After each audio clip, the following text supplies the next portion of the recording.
પૂર્ણ આંતરિક પરાવર્તન. આનું ઇંગ્લિશમાં નામ છે ટોટલ ઇન્ટરનલ રિફ્લેક્શન, એટલા માટે આને TIR વડે પણ દર્શાવાય છે. બરાબર, ટોટલ ઇન્ટરનલ રિફ્લેક્શન. આ ટોપિકમાં આપણે ધારો કે બે માધ્યમ ધ્યાનમાં લઈએ. આ બે માધ્યમને છૂટી પાડતી સપાટી અને આ જે નીચે તરફનું માધ્યમ છે એ ઘટ માધ્યમ છે કે જેનો વક્રી ભવનાંક N1 લઈએ. ઉપર તરફનું માધ્યમ છે એ પાતળું માધ્યમ છે કે જેનો વક્રી ભવનાંક N2 છે. હવે આપણે ધારો કે કોઈ એક બિંદુએ આ લંબ દોરીએ અને આ બિંદુએ ઘટ માધ્યમમાંથી આપાત થતું એક કિરણ ધ્યાનમાં લઈએ. આ બિંદુએ ઘટ માધ્યમમાંથી આપાત થતું એક કિરણ ધ્યાનમાં લઈએ કે જેનો આપાત કોણ I જેટલો છે. હવે આ કિરણ છે એ ઘટમાંથી પાતળામાં દાખલ થાય છે, તેથી લંબથી દૂર વળવું જોઈએ. ઘટમાંથી પાતળામાં દાખલ થતું હોવાથી લંબથી દૂર વળે છે અને આ વક્રીભૂત કિરણે લંબ સાથે બનાવેલો ખૂણો વક્રીભવન કોણ R વડે દર્શાવાય છે. બરોબર છે. હવે આની ઉપરથી આપણે કેટલા તારણ કાઢી શકીએ? તો તમે જુઓ કે જ્યારે કોઈ પ્રકાશનું કિરણ ઘટમાંથી પાતળામાં દાખલ થાય ત્યારે એનો વક્રીભૂત કોણ હંમેશા આપાત કોણથી મોટો હોય. ત્યારે વક્રીભૂત કોણ હંમેશા આપાત કોણથી મોટો હોય. શું કામ આવું થાય? કે જો આ માધ્યમ ન હોત તો આ માર્ગે આમ સીધો ચાલ્યો જાય, પણ માધ્યમ છે એટલે વળી જશે એટલે કે ખૂણો મોટો થઈ જશે અને વક્રીભૂત કોણ આપણને I થી મોટો મળશે. તો આ આપણું પહેલું તારણ લખશું કે ઘટમાંથી પાતળામાં જ્યારે પ્રકાશનું કિરણ જાય તો R ની કિંમત I થી વધુ મળે છે. પાતળામાંથી ઘટમાં આનાથી ઊંધું થશે. બરોબર. બીજો પોઈન્ટ, આ જનરલ પોઈન્ટ છે કે જો I ની કિંમત વધે, આપાત કોણનું મૂલ્ય વધે તો વક્રીભવન કોણનું મૂલ્ય પણ વધે. જો I નું મૂલ્ય વધે તો R નું મૂલ્ય પણ વધવું જોઈએ. એટલે કે આ ખૂણો જેમ મોટો થશે એમ આ ખૂણો પણ મોટો થવો જોઈએ. એટલા માટે જ આપણે બીજો કિસ્સો લઈએ. આ પ્રથમ હતો, આ બીજો કિસ્સો કે ધારો કે આના કરતા મોટા કોણે કિરણને આપાત કરી તો વક્રીભવન કોણ પણ પેલા કરતા વધુ મોટો મળશે. આ વક્રીભૂત કિરણ અને આ વક્રીભવન કોણ. તો હજી એક વસ્તુ આપણે અહીંયા જોઈ શકીએ છીએ કે I જેમ મોટું થાય છે એમ R આ તરફ નમતો જાય છે. I ની કિંમત જેમ વધારીએ છીએ એમ R છે એ આ તરફ નમતો જાય છે અથવા લંબથી દૂર જતો જાય છે. તો અહીંયા આપણે એવું કહી શકીએ કે I ની એક કિંમત માટે અથવા તો I ની એક એવી કિંમત મળવી જોઈએ કે જે માટે આ જે વક્રીભવન કિરણ છે, વક્રીભૂત કિરણ છે એ બિલકુલ આ સપાટી ઉપર આગળ વધે. એ જ આપણો ત્રીજો કિસ્સો થશે કે ધારો કે I ને આપણે હજી થોડુંક વધારીએ તો આપાત કોણ I. આ I માટે વક્રીભવન કિરણ એટલું બધું વધી જાય છે કે જે બે માધ્યમને છૂટી પાડતી સપાટી ઉપર આગળ વધે છે અને વક્રીભવન કોણ R મહત્તમ થાય છે એટલે કે 90 નો થાય છે. તો આ સમયે આપણી માટે એક ખાસ કિસ્સો છે કે આપાત કોણના એક મૂલ્ય માટે વક્રીભવન કોણ 90 નો મળે છે અને જે વક્રીભૂત કિરણ છે એ બે માધ્યમને છૂટી પાડતી સપાટી ઉપર આગળ વધે છે. તો આ સમયે આપાત કોણ I ના મૂલ્યને ક્રાંતિ કોણ કહે છે.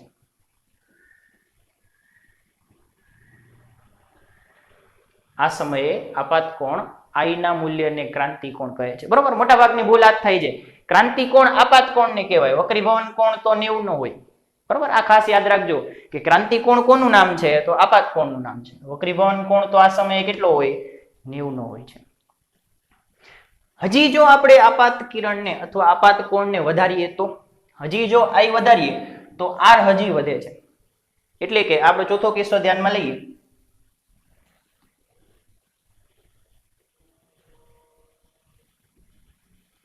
કે આપાત કોણ I ને હજી વધારીએ.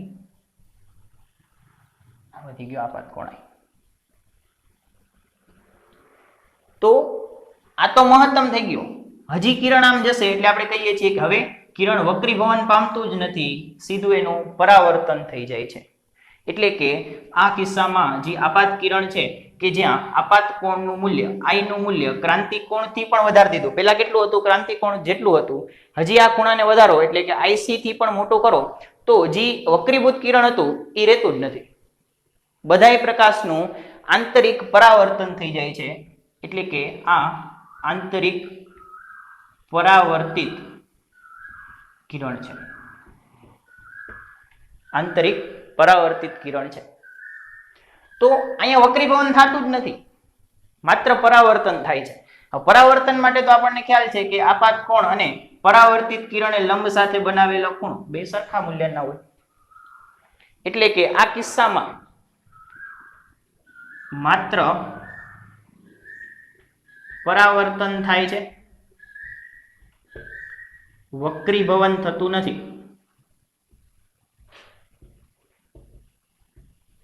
વક્રીભવન નથી થતું તો સ્નેલનો નિયમ લાગુ જ ન પડે. સ્નેલનો નિયમ લાગુ પડતો નથી. તો કોનો નિયમ લાગુ પડે છે? તો પરાવર્તનના નિયમ લાગુ પડે છે. પરાવર્તનના બે નિયમ છે, આપાત કિરણ, પરાવર્તિત કિરણ અને દોરેલ લંબ એક સમતલમાં હોય અને બીજું આપાત કોણ ને પરાવર્તન કોણ સમાન મૂલ્યના હોય. બરોબર? તો એ નિયમ અહીંયા લાગુ પડશે. હવે આપણે આ પૂર્ણ આંતરિક પરાવર્તન માટે સૂત્ર તારવણી કરવાની છે. બરોબર? પૂર્ણ આંતરિક પરાવર્તન માટે સૂત્રની સાબિતી કરીએ તો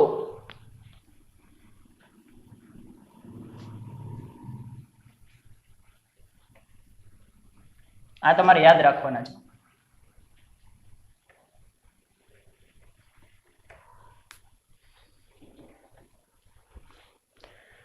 તો આની માટે આપણે ત્રીજા કિસ્સાની આકૃતિ ફરીથી દોરીએ કે ધારો કે આ બે માધ્યમને છૂટી પાડતી સપાટી, આ ઘટ માધ્યમ કે જેને આપણે N1 કહીએ છીએ, પાતળું માધ્યમ કે જેને N2 કહીએ છીએ. કેટલો કોયલનો અવાજ આવે જો તો. બરાબર? આ પાતળું માધ્યમ, આ ઘટ માધ્યમ. આ સપાટી ઉપર દોરેલો લંબ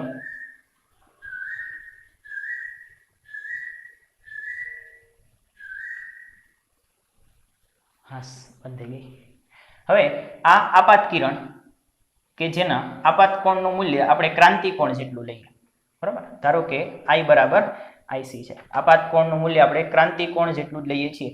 હવે જ્યારે આપાત કોણ ક્રાંતિ કોણ જેટલું હોય ત્યારે વક્રીભૂત કિરણ બે માધ્યમને છૂટી પાડતી સપાટી ઉપર આગળ વધે અને વક્રીભવન કોણ 90 નો હોય, એટલે કે π/2 નો હોય.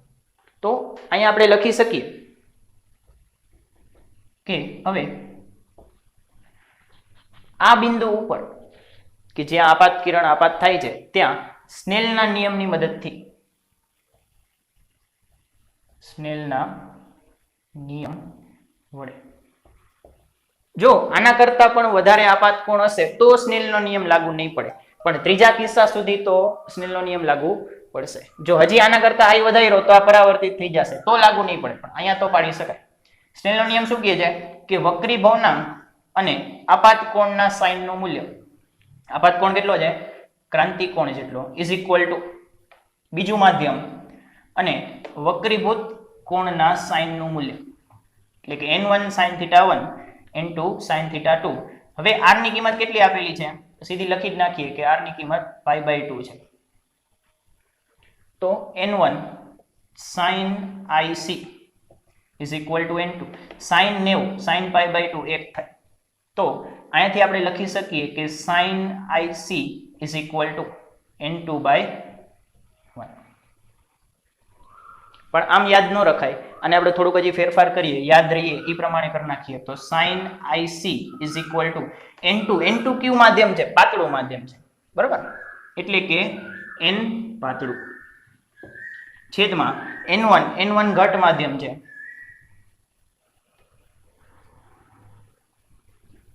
આ મેઇન સૂત્ર છે. તમારે યાદ પણ આ જ રીતે રાખવાનું છે કે ક્રાંતિ કોણના સાઇનનું મૂલ્ય ઇઝ ઇક્વલ ટુ પાતળા માધ્યમનો વક્રીભવનાંક છેદમાં ઘટ માધ્યમનો વક્રીભવનાંક. ઘટ ભારે હોય એટલે નીચે આવે, ઘટ માધ્યમ ભારે હોય એટલે નીચે આવે, એ રીતે આપણે યાદ રાખી શકીએ. તો N ઘટ નીચે આવશે, N પાતળું ઉપર આવશે. હવે જો પાતળું માધ્યમ આપણે હવા લઈએ તો, પાતળું માધ્યમ હવા લઈએ તો હવાનો વક્રીભવનાંક તો 1 થાય, એટલે કે N2 બરાબર 1 અને ઘટ માધ્યમનો વક્રીભવનાંક N1 બરાબર આપણે ખાલી N લઈ લઈએ તો આ સમીકરણ આપણે કઈ રીતે લખી શકીએ? તો sin IC is equal to પાતળો વક્રી ભવનાંક 1 થઈ ગયો હવા છેદમાં ઘટ વક્રી ભવનાંક n થઈ ગયો, એટલે કે sin IC is equal to 1/n. બરાબર, આ બે તમારે યાદ રાખવાના છે. આપણે હવે પૂર્ણ આંતરિક પરાવર્તનના ઉપયોગ જોઈએ છીએ. આ ઉપયોગમાં પ્રથમ ઉપયોગ છે મરીચિકા, અથવા તો આપણે એને મિરાજ કહીએ છીએ. બરાબર, આ ઘટનાને સમજવા માટે ધારો કે કોઈ એક જમીનની સપાટી ઉપર આ રીતે કોઈ એક વૃક્ષ રહેલું છે.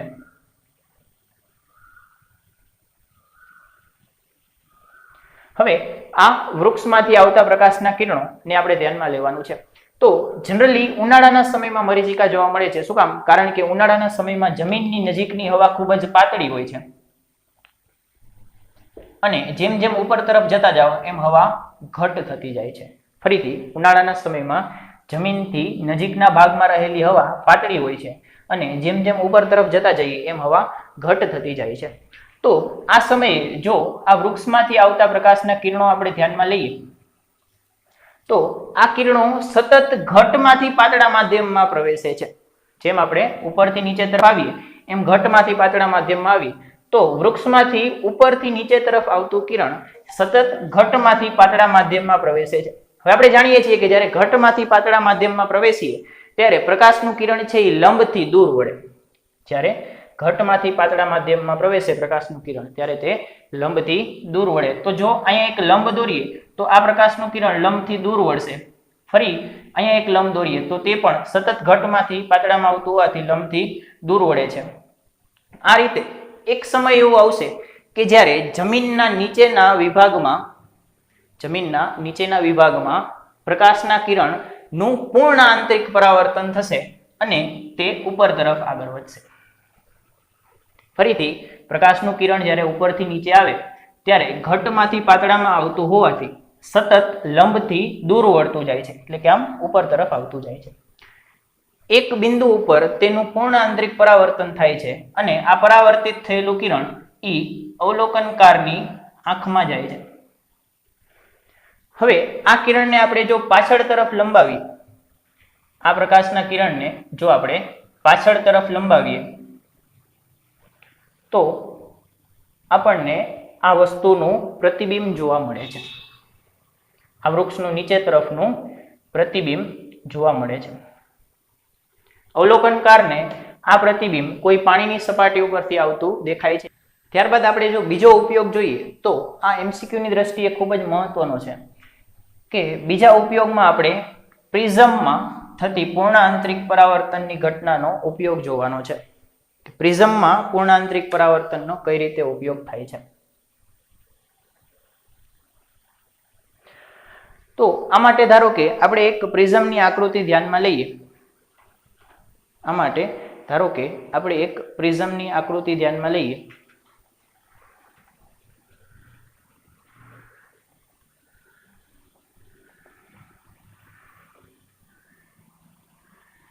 કે જેનો એક ખૂણો 90 ડિગ્રીનો છે અને બાકીના બંને ખૂણા એ 45 ડિગ્રીના આપેલા છે. હવે આ પ્રિઝમ ઉપર આપણે આ રીતના બે પ્રકાશના કિરણો આપાત કરીએ છીએ અને આપણે એક નામ આપીશું અને આ બીજું પ્રકાશનું કિરણ એને આપણે બે નામ આપીશું. તો જ્યારે આ પ્રકાશના કિરણો એ પ્રિઝમ ઉપર લંબ રૂપે આપાત થાય, બરાબર, આપણે યાદ રાખવાનું છે કે જ્યારે પ્રકાશનું કિરણ કોઈ સપાટી ઉપર લંબ રૂપે આપાત થાય એટલે કે 90 ડિગ્રીના કોણે આપાત થાય ત્યારે તેનું વક્રીભવન થતું નથી.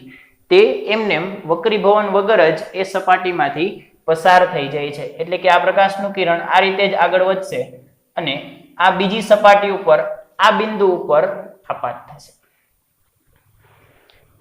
હવે આ આકૃતિમાં આગળ વધીએ એ પહેલા તમારે એક વસ્તુ યાદ રાખવાની છે કે જે કાચ હોય તેની માટે ક્રાંતિકોણ IC નું મૂલ્ય એ લગભગ 42 ડિગ્રી જેટલું હોય છે. કાચ માટે ક્રાંતિકોણનું મૂલ્ય 42 ડિગ્રી જેટલું હોય છે. એટલે કે જો કાચ ઉપર તમે 42 કરતા મોટા કોણે પ્રકાશને આપાત કરો તો તેનું પૂર્ણ આંતરિક પરાવર્તન થાય છે. આ પ્રિઝમને આપણે કાચ વડે બનેલો ધારીએ તો તેની ઉપર આપાત થતું પ્રથમ કિરણ છે. હવે આ ખૂણો 90 નો છે, આ 45 નો છે, તેથી આ ખૂણો પણ 45 નો થાય. હવે આપાત બિંદુએ આપણે જો લંબ દોરી, આપાત બિંદુએ આપણે લંબ દોરીએ તો લંબ એ સપાટી સાથે 90 નો ખૂણો બનાવે, એટલે કે આ સંપૂર્ણ ખૂણો 90 નો થાય. અડધો ખૂણો 45 નો છે તો આ બાકીનો ખૂણો પણ 45 ડિગ્રીનો જ થાય. હવે લંબ સાથે આપાત કોણે બનાવેલો ખૂણો આપાત કોણ કહેવાય, એટલે કે આ કિરણ માટે આપાત કોણ કેટલો છે? 45 નો છે. જો પ્રિઝમ કાચનું બનેલું હોય તો આપાત કોણ છે એ ક્રાંતિ કોણ કરતા મોટો છે. જો પ્રિઝમ કાચનું બનેલું હોય તો આપાત કોણ છે એ ક્રાંતિ કોણ કરતા મોટો છે, એટલે પૂર્ણ આંતરિક પરાવર્તન થવું જોઈએ. પૂર્ણ આંતરિક પરાવર્તન થાય અને પ્રકાશનું કિરણ આ રીતે આગળ વધે છે. બરાબર, આ ખૂણો કેટલાનો થશે? આપાત કોણ પરાવર્તન કોણ સમાન મૂલ્યના હોય, એટલે કે આ 45 ડિગ્રીનો થાય. ફરી આ આપાત કિરણ પ્રિઝમની આ સપાટી ઉપર આપાત થાય છે, પણ અત્યારે એ 90 ના ખૂણે આપાત થાય છે, એટલે કે વક્રીભવન વગર જ તેમાંથી પસાર થઈ જાય છે. આ કયા કિરણની વાત કરીએ છીએ? તો પહેલા કિરણની વાત કરીએ છીએ. હવે બીજા કિરણની વાત, તો બીજું કિરણ પણ આ જ રીતે પરાવર્તન પામી અને આગળ વધશે. જો આ બંને કિરણો કોઈ એ બી વસ્તુમાંથી આવતા હોય, એ અને બી, તો આ બિંદુ ઉપર એટલે કે પ્રિઝમની આ તરફ એનું પ્રતિબિંબ બી એ થઈ જશે. પ્રિઝમની આ તરફ એનું પ્રતિબિંબ આ રીતે ઉલટાઈ જશે.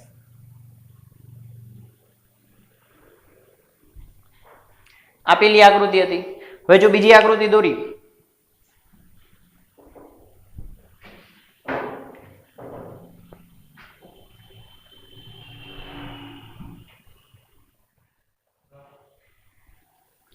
તો બીજી આકૃતિમાં આપણને પ્રિઝમ કંઈક આ રીતે આપેલું છે.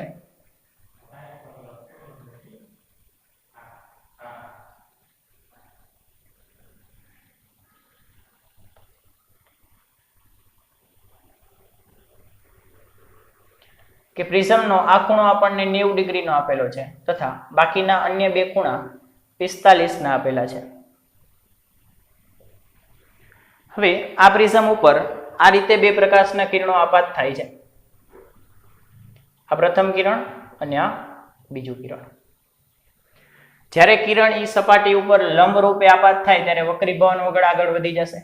આ આપાત કિરણ એ બીજી સપાટી ઉપર આ બિંદુએ આપાત થાય છે. હવે આ ખૂણો 90 નો હોય તો આ ખૂણો 45 ડિગ્રીનો થાય. બરોબર, 45 90 એટલે આ 45 નો થાય. આપાત બિંદુએ જો આપણે લંબ દોરીએ તો લંબ એ સપાટી સાથે 90 નો ખૂણો બનાવે, એટલે કે આખો ખૂણો 90 ડિગ્રીનો થશે. એમાંથી અડધો 45 નો છે તો બાકીનો બીજો ખૂણો પણ 45 ડિગ્રીનો થાય, એટલે કે આ બીજો ખૂણો છે તે પણ 45 નો થાય. એટલે કે આપાત કોણ કેટલો થશે? આપાત કિરણે લંબ સાથે બનાવેલો ખૂણો 45 છે, જે ક્રાંતિ કોણ કરતા મોટો છે, એટલે ફરીથી પરાવર્તન થશે. પરાવર્તન થશે એટલે કે આ જે પ્રકાશનું કિરણ છે એ આ રીતે આગળ વધે છે. અને કેટલાના ખૂણે આગળ વધે છે? તો આપાત કોણ અને પરાવર્તન કોણ સમાન મૂલ્યના થાય, એટલે કે આ ખૂણો પણ 45 નો થશે, કે જે પરાવર્તિત કિરણ બનાવે છે. હવે આ પરાવર્તિત કિરણ આગળ વધી અને પ્રિઝમની આ સપાટી ઉપર આ બિંદુએ આપાત થાય છે. પરાવર્તિત કિરણ આ સપાટી ઉપર આ બિંદુએ આપાત થાય છે. આ બિંદુએ જો હું લંબ દોરું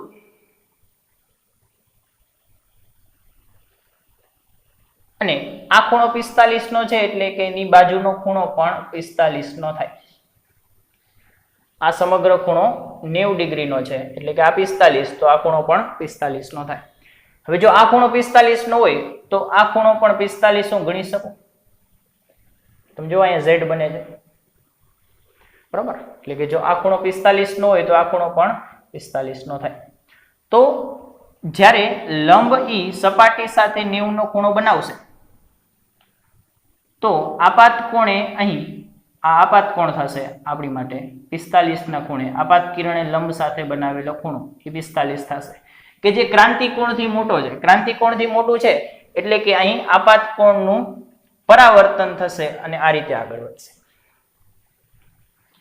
બરોબર, એટલે કે જે પ્રથમ કિરણ હતો એનો અંતિમ માર્ગ આ રીતે જોવા મળશે. આવું જ બીજા કિરણ માટે થશે કે એને આપણે એમને એમ દોરી શકીએ. તો આ પ્રથમ કિરણ છે, આ બીજું કિરણ છે. તો અહીંયા આપણે જોઈએ કે અહીંયા ઉપર પ્રથમ કિરણ છે, નીચે બીજું કિરણ છે, અહીંયા ઉલટાઈ ગયું. એટલે કે અહીંયા વસ્તુ આ રીતે મૂકેલી હોય તો અહીંયા વસ્તુ ઊંધી થઈ જાય, એટલે કે પ્રતિબિંબ ઉલટું થઈ જાય છે. અથવા તો ઉલટું પ્રતિબિંબ આપણે સીધું કરી શકીએ કે જો પ્રતિબિંબ અથવા વસ્તુ આ રીતે મૂકેલી હોય તો અહીં બહાર આવતા કિરણો એ ઉલટાઈ જાય છે, એટલે આ રીતે જોવા મળશે. તો આ પ્રકારના પ્રિઝમનો ઉપયોગ આપણે મુખ્યત્વે માઇક્રોસ્કોપમાં કરશું કે જેમાં આપણને અંતિમ પ્રતિબિંબ છે એ ઉલટાઈ ગયેલું મળશે, તો તેને સીધો કરવા માટે અંતમાં આ પ્રકારના પ્રિઝમનો ઉપયોગ થાય છે. બરોબર, હવે એક ત્રીજું હું તમને હોમવર્કમાં આપું છું કે જે તમારે ગણવાનું છે. આનો આન્સર હું તમને ઓનલાઈન આપી દઈશ. બરોબર, આનું તમારે ડ્રોઈંગ જાતે કરવાનું છે.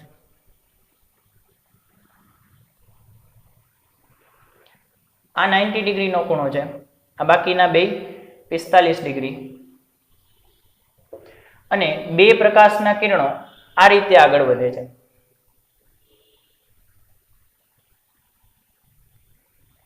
તો અહીંયા આમાંથી પ્રિઝમમાંથી બહાર આવતા કિરણો તમારે ડ્રો કરવાના છે. પ્રિઝમ કાચનું જ બનેલું છે.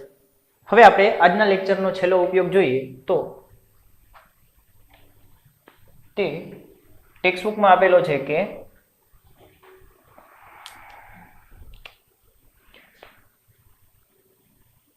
હીરાનો ચળકાટ. તો આમ તો આ તમને ખ્યાલ જ હશે, પણ છતાં પણ કે હીરા નામના પદાર્થ માટે, હીરા માટે જે પદાર્થનો વક્રીભવનાંક હોય છે એ ખૂબ વધારે હોય છે, અરાઉન્ડ 2.42 જેટલો હોય છે. આપણે ભણી ગયા છીએ કે જેમ વક્રીભવનાંક વધારે એમ ક્રાંતિકોણ IC નાનું. એટલે કે હીરા માટે ક્રાંતિકોણ લગભગ 24.4 ડિગ્રી જેટલો મળે છે, જે ખૂબ જ નાનો છે. એટલે કે તમે હીરા ઉપર આપાત થતા પ્રકાશને ધ્યાનમાં લ્યો તો એમાંથી મોટા ભાગનો પ્રકાશ છે એ પરાવર્તિત થશે, કારણ કે એનો ક્રાંતિકોણ ખૂબ જ નાનો છે. બરોબર, કારણ કે એનો વક્રીભવનાંક ખૂબ જ વધારે છે. એટલે કે હીરા ઉપર આપાત થતો પ્રકાશ એમાંથી મોટા ભાગનો પ્રકાશ પરાવર્તિત થશે, આ કારણે હીરો છે એ ચળકાટ થતો દેખાય છે.